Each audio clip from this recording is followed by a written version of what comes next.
Okay, this is our third video in the series here. The second video was optional, but if you watched it, you got to see the proof of Cramer's rule. And we're going to now write down Cramer's rule and use it to solve a 2x2 system. And then we're going to write down the 3x3 Cramer's rule as well. We have Gabriel Cramer from the 1700s.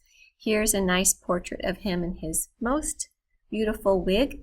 And what we do is we take a system, a 2x2 system, which we could represent like this. A1x plus B1y equals R1. So that's the first equation. A1, B1, and R1 would be numbers. And then A2x plus B2y equals R2. Again, A2, B2, and R2 would be numbers. And let's say that matrix A is the matrix made up of the coefficients A1, B1, A2, B2. Okay, to get the value of x to solve the system and to get the value of y, you get a fraction for each. The denominator of that fraction is the determinant of matrix A. The numerator is the determinant that you get. If you're doing x, you don't use the A values, you use the R values in their place. So you have R1, R2 in the A column, B1, B2 in the B column. That determinant. So we have a determinant divided by a determinant. That will give you the value of x. And for y, you do have the A's, but instead of the coefficients on y, instead of the B values, you put the R values. Okay, so those are the formulas for finding the solution to a 2x2 system. Let's go ahead and try that. So here's our system. We're going to use Cramer's rule for both variables. And so to find, first of all, to find matrix A, we're going to use the numbers 6, -2, -3, and 5. Those are the coefficients on x and y. And so the determinant of matrix A would be 6 times 5 minus -2 times -3. So 30 minus 6 is 24. Okay, so the denominator is going to be 24 on each of them. So now to get x, we find the determinant of the matrix where we put the R values, -16 and 16, in the first column. And then the coefficients on y go in the second column. This is going to be over 24. And then the determinant of the top, -16 times 5 minus -2 times 16. Let's figure that out. That would be -80 plus 32. So that's -48 over 24. Works out nicely. We get -2. And then to find y, our numerator is going to have the x coefficients, 6 and -3. But instead of having the y coefficients, we have the values of r in place of them, -16 and 16. So the numerator is going to be the determinant, 6 times 16 minus -16 times -3. And then we have 24 for the denominator. So we have 96 minus 48 over 24. So this is 48 over 24. So that's +2.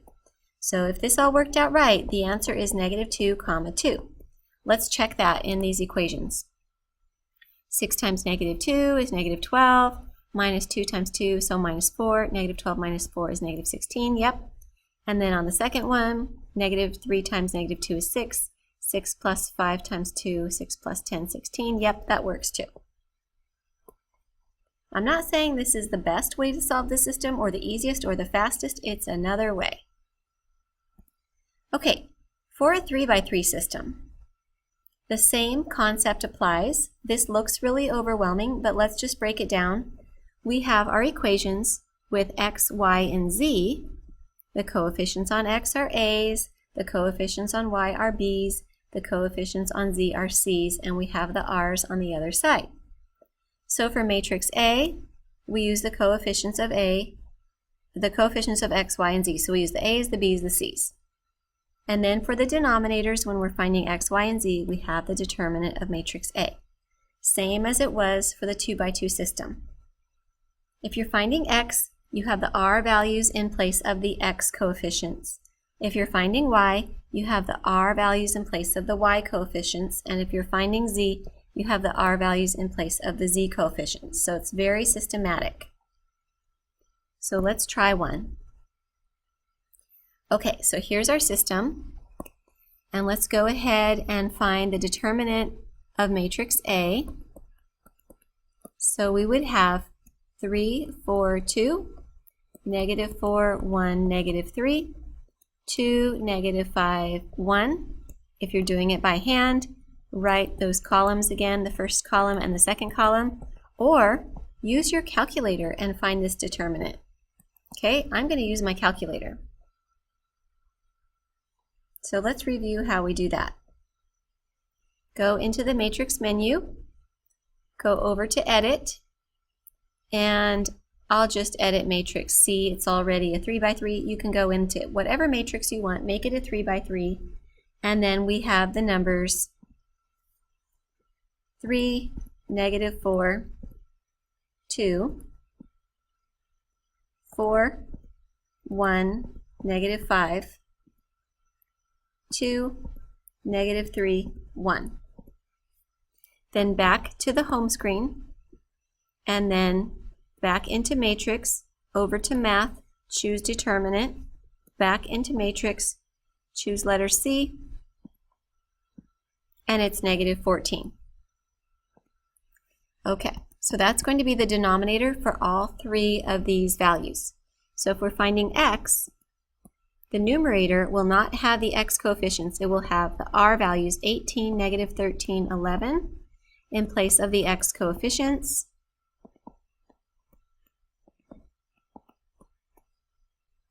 And then I would suggest you just go ahead and use your calculator for that determinant. I mean, if we were not in a pandemic and we had more time and we were in class and all together and everything was beautiful and lovely, we would work more on doing this by hand. But we have to make a few sacrifices this year.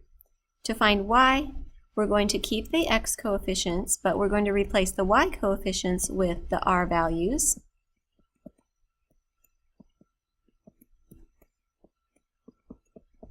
And to find z,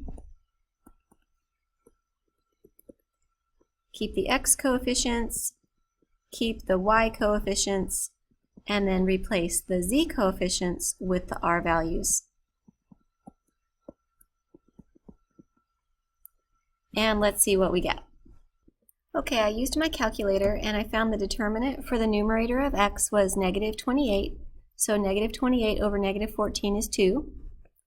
And then for y, the numerator, I used my calculator to get the determinant, and it was 14. So 14 over negative 14 is negative 1. And then for z, I got negative 56. Divide that by negative 14, and we get 4. So that means the ordered triple is 2, negative 1, 4. And we could definitely take that ordered triple and plug it into our equations and make sure that it really works. Okay, here is our assignment. So we have finding determinants and using Cramer's rule and finding area. Good job, everybody.